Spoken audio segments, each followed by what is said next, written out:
اب جو آپ کے سامنے بندہ بیٹھا ہوا ہے جیل میں بے گناہ، اس کی اہلیہ کو آپ نے جیل میں ڈالا ہوا ہے، اس کے فیصلے آپ کب کریں گے؟ وہ بھی 40 سال بعد ہوں گے. اور اگر ملک کیا کہتے ہیں مملکت خداداد میں اب 40 سال بعد لوگوں کو انصاف دیں گے جب وہ قبر میں پہنچ گئے ہوں، تو پھر عدالتیں اور یہ تھانے بند ہی کر دیں، فائدہ کیا ان کا؟ ہمیں ماضی کی اس طرح کی غلطیاں نہیں دہرانی چاہیے. ابھی ایک اور لیڈر جو ہے وہ جیل میں ہے، اسی طرح کی ہم غلطیاں دہرا رہے ہیں. What's your take on it? It's farcical جی. اسی سپریم کورٹ نے بھٹو صاحب کی پھانسی کی سزا دی تھی. اب 40 سال بعد اگر سپریم کورٹ کہتی کہ جی وہ فیصلہ غلط تھا، وہ تو ہم کو 40 سال پہلے پتا تھا کہ وہ غلط تھا. یہ کمزوری ایوان میں نظر آئے گی یا پی ٹی آئی اسی طرح رہے گی جیسے پہلے دن شو کرایا تھا؟ دیکھیے کمزوری تو نون کی، پیپل کی، ان تمام مینڈیٹ چوروں کی نظر آئی ہے کہ جو بڑے بڑے بھاشن دیتے ہیں کہ ہمیں عورتوں کے حقوق، مذہبی اقلیتوں کے حقوق بہت پیارے ہیں، اور ایک ہی سوپ میں مطلب این اے پی پی پی کے ساری سیٹیں تو چھین لی، بٹ جو عورتیں جن کو عوام نے ووٹ دیا تھا ان کی سیٹیں بھی چھین لی اور مذہبی اقلیتوں کی. تو آپ مجھے یہ بتائیں، یہ آپ کے جو جھنڈے میں ہرا اور سفید لگا ہوا ہے، تو یہ سفید کو پھر مٹانا چاہ رہے ہیں؟ یہی چکر ہے نا کہ جو قائد اعظم نے کہا تھا کہ ہم نے پاکستان میں مذہبی اقلیتوں کو ان کی جگہ دینی ہے، تو آپ اسمبلی میں ان کو نہیں آنے دیں گے. عورتیں جو پاکستان کا 52% ہے، آپ ان کو نہیں آنے دیں گے. تو یہ اللہ کا میں شکر کرتی ہوں کہ پیپل نون ان سب ڈھونگیوں کے چہرے سے پردے اٹھ گئے جو جھوٹ بولتے تھے کہ democracy is the best revenge, جو کہتے تھے ووٹ کو عزت. تو انہوں نے تو پاکستان کو بھی عزت نہیں دی، ووٹ تو دور کی بات ہے. سو آل ان آل یہ جو کل کیا ہے ان لوگوں نے، کمزور ہمیں صرف ایک اللہ کر سکتا ہے. اگر جس دن ہم نے سجدہ زرداری کو یا شریف خاندان کو شروع کر دیا، پھر ہم میں اور ان چوروں میں فرق کیا رہ گیا؟ ہم ایک رب کی عبادت گزار ہیں، اور جس طرح شیرار ہمیشہ کہتے ہیں جان تو ایک دن دینی ہے اپنے رب کو. تو اگر دنیا والوں سے ڈرنا ہے، پھر نماز چھوڑ دے، زکوٰۃ چھوڑ دے، روزہ چھوڑ دے، پھر فائدہ کیا ان چیزوں کا؟ میڈم یہ بتائیں ہائی کورٹ کیسے آنا ہوا؟ جی خان صاحب سے ہم نے دوبارہ ملاقات کرنی ہے، تو اس کے لیے ہم نے پٹیشن ڈالی ہے. اچھا میڈم، یہ جو ریزرو سیٹیں چھینی گئی ہیں، کیا یہ صدارتی آپ کو متاثر کرنے کے لیے کیا گیا؟ یہ پاکستان دیکھیں، یہ جو واردات ہوئی ہے نا، 8 فروری کا الیکشن ہوا، پھر 9 فروری کو بائی الیکشن ہوا، اور فارم 47 والے جو لوگ بیٹھ رہے ہیں اسمبلیوں میں، یہ اسینشلی پاکستان کے دشمن ہیں. نون میں اچھے لوگ ہیں، پیپل میں اچھے لوگ ہیں، اے این پی میں اچھے لوگ ہیں، بٹ ایک دفعہ میں آپ سے کہہ دوں کہ یہ آپ کے والد کی وراثت ہے، یہ آپ کی چیز ہے، ٹھیک ہے؟ تو عوام جو بھی کہے ووٹ تو میں ہی لے کے جاؤں گا، تو پھر تو پاکستان ختم ہو گیا نا. اور پاکستان کے بیرونی دشمن تو چاہتے ہی ہیں کہ ہم کمزور ہوں. تو پی ٹی آئی کو ہرانے سے پی ٹی آئی نہیں کمزور ہوتی، ہم تو اور اسٹرانگ ہو رہے ہیں، خان صاحب اور اسٹرانگ ہو رہے ہیں. تو جس طرح آپ کی مخصوص نشستیں لے لی گئی، آگے سینٹ کا الیکشن آ رہا ہے، تو آپ نہیں سمجھتے ہیں کہ سینٹ کے الیکشن میں بھی آپ کو اسی طرح کمزور کر دیا جائے؟ یہ پورا سینٹ لے لیں، یہ پورا ایوان لے لینا، عوام ان کے ساتھ ایک سیکنڈ کے لیے کھڑے ہونے کو تیار نہیں ہے. اور یاد رکھیں، اسٹیٹ آف پاکستان از عوام آف پاکستان، سمپل. اس فیصلے کو چیلنج کرنے جا رہے ہیں؟ جی بالکل، ہر ایک کو چیلنج کریں گے. ایک چیز یہ بتائیے کہ عمران خان کی آنکھوں کا انفیکشن ہو گیا ہے. کل علیمہ خان نے بتایا کہ ان کی آنکھیں کافی ساری ریڈ تھیں. جی آپ کا کیا کنسرن اس حوالے سے، اور آپ یہ بتائیں گے کہ یہ قدرتی طور پہ ان کی آنکھیں ریڈ ہو گئی ہیں یا کوئی ایفیکٹ ہوا ہے کہ کیا گیا ہے؟ جب ہم بہت بڑا گروپ گیا تھا ان سے ملنے کے لیے، تو جب ہم گئے، میں تو بلکہ آخر میں گئی تھی، تو خان صاحب کی آنکھیں ذرا لگ رہی تھیں دکھی سی، مطلب تکلیف والی. مجھے سوری اردو پراپر نہیں آتی کہ اردو میں اس کو کیا کہیں گے، لیکن وہ اتنا تگڑا، اتنا اسٹرانگ آدمی ہے الحمدللہ. ہنسے جائیں، اسمال کیے جائیں، مبارکبادی دیے جائیں، خوشیاں بانٹیں، دین کی باتیں کریں، پاکستان کی باتیں کریں. 1970 کی انہوں نے باتیں بتائیں کہ دوبارہ ایسا نہیں ہونا چاہیے، 1 انچ زمین کا پاکستان کا ہم کسی کو، انڈیا کو نہیں حوالے کریں گے. تو انہوں نے اتنی ماشاءاللہ دلیر باتیں کی کہ پتہ ہے وہ آپ کو اپنا غم، ان کا غم تو ہے ہی ہے، وہ ہمیں اپنی چیزیں بھلا دیتے ہیں.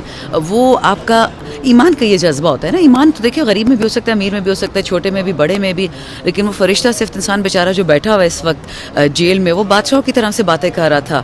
سو اس نے ہمیں یہ محسوس 1 سیکنڈ کے لیے ہونے دیا کہ وہ بیمار ہیں یا وہ تکلیف سے ہیں. اچھا میڈم یہ بتائیں کہ پی کے اسمبلی میں جو خاتون کے ساتھ جو سلوک ہوا، کیا آپ اس کو کنڈیم کرتی ہیں؟ دیکھیے پاکستان میں یا کسی دنیا کے ملک میں کسی بھی خاتون کے ساتھ بدتمیزی ہو، اس کے ساتھ فضول بات ہو، اس کو میں ہمیشہ سے کنڈیم کرتی ہوں. اور میرا تو ریکارڈ ہے کہ جب مریم اورنگزیب کے ساتھ کبھی بدتمیزی ہوئی یا زرتاج گل کے ساتھ، میں اس کو کنڈیم کرتی ہوں. اور پچھلے 2 سال میں جو پاکستان کی خواتین کے ساتھ ان لوگوں نے کیا ہے، وہ اس کی تو کوئی مثال ہی نہیں ہے کنڈیم کرنے کی. لیکن منافقت یہ ہے، میں نے دیکھا ہے معذرت کے ساتھ، کہ کنڈیم صرف اس عورت کو کرتے جو پی ٹی آئی سے نہ ہو، اس پہ ظلم ہوتا ہے. جو پی ٹی آئی میں ہوتی ہے اس کے ساتھ ہر چیز ٹھیک ہے.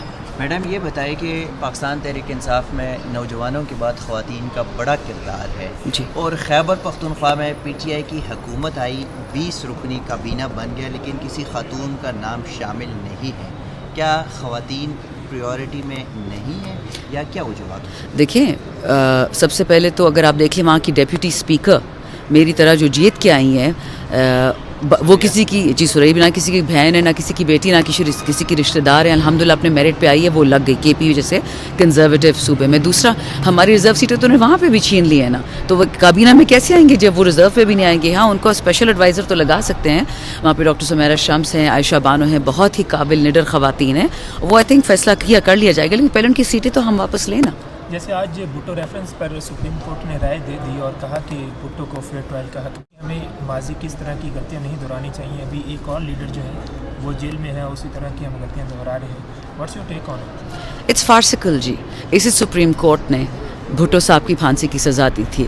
اب 40 سال بعد اگر سپریم کورٹ یہ تھی کہ جی وہ فیصلہ غلط تھا, وہ تو ہم کو 40 سال پہلے پتہ تھا کہ وہ غلط تھا. اب جو آپ کے سامنے بندہ بیٹھا ہوا ہے جیل میں بے گناہ, اس کی اہلیہ کو آپ نے جیل میں ڈالا ہوا ہے, اس کے فیصلے آپ کب کریں گے؟ وہ بھی 40 سال بعد ہوں گے. اور اگر ملک کیا کہتے ہیں مملکت خداداد میں اب 40 سال بعد لوگوں کو انصاف دیں گے جب وہ قبر میں پہنچ گئے ہوں, تو پھر عدالتیں اور یہ تھانے بند ہی کر دیں, فائدہ کیا ان کا؟ ایک آخری سوال یہ بتا دیجیے کہ سنی اتحاد کونسل کے چیئرمین نے یہ کہا تھا کہ ہم چیف الیکشن کمیشنر کے خلاف جو ہے کارروائی کریں گے, اور ان کو مخاطب کیا تھا کہ آپ کارروائی کے لیے تیار رہیں. اب مخصوص نشستیں تو انہوں نے چھین لی آپ سے, تو کیا کارروائی کرنے جا رہے ہیں؟ نہیں دیکھیں اس میں اپیل ہوگی, نہیں وہ تو اپیل ہوگی اس پہ. دیکھیں الیکشن کمیشن ادارہ ہے, افواج پاکستان ادارہ ہے, پارلیمنٹ ایک ادارہ ہے.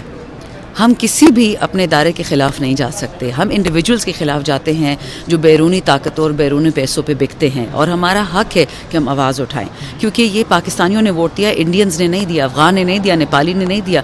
آپ کیسے چوری کر سکتے ہیں عوام سے؟ اور اللہ کا شکر ہے, وہ کہتے ہیں نا چور مچائے شور. انہوں نے کل جو سارے نقلی فارم 45 اپلوڈ کیے, وہ تو حامد میر صاحب نے بھی بول دیا کہ تو سارے جھوٹے ہیں. وہ نمبر ایسے کلمزلی کہ اے کو ایف کیا, ایف کو اے کیا, 1 کو 7 کیا.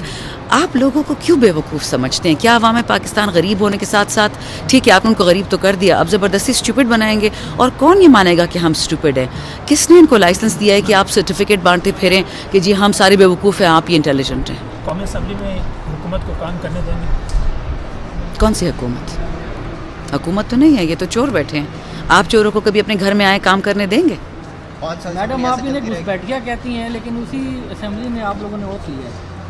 میں نے اسمبلی میں اوتھ لیا, میں نے پیپلز پارٹی اور نون لیگ کے چارٹر پہ تو اوتھ نہیں لیا نا بھائی. جو بندہ قرآن پہ ہاتھ رکھ کے جھوٹ بول سکتا ہے, تو اس کا یہ مطلب ہے کہ میں نے بھی قرآن پہ ہاتھ رکھ کے جھوٹ بولا ہے؟ یہ تو نہیں ہوتا نا, ایسے تو نہیں ہوتا. نمازیں ہم سب پڑھتے ہیں, مجھے کیا پتہ اللہ کس کی قبول کرتا ہے. آپ یہ کریں گے ٹف ٹائم دیں گے پورے 5 سال؟ نہیں, ہم انصاف کی بات کریں گے. ٹف ٹائم دیکھیں, اگر یہ لوگ سچ بولنے کو ٹف ٹائم بولتے پھر یہ ان کا مسئلہ ہے. سچ بولنا ٹف ٹائم نہیں ہوتا, سچ بولنا ہم پہ فرمان ہے اپنے رب کا, اپنے رسول کا. سچ تو ہم بولیں گے. آئی ڈونٹ یو نو کہ یہ لوگ 3 مہینے چل پائیں گے. میں انگریزی میں اکثر کہتے ہیں نا, مجھے اردو اتنی اچھی آتی نہیں, پشتو میری بہتر ہے, وہ آپ کو نہیں سمجھ آئے گی. ہم کہتے ہیں کہ دیر از نو آنر امنگ تھیوز. جب چور اکٹھے بیٹھ جاتے ہیں وہ صرف چوری کے لیے اکٹھے ہوتے ہیں, وہ کہ ملک کی بہتری کے لیے نہیں اکٹھے ہوتے. انہوں نے 40 سال میں جو بہتری نہیں کی وہ 3 مہینے میں کیا لے آئیں گے؟ Very welcome.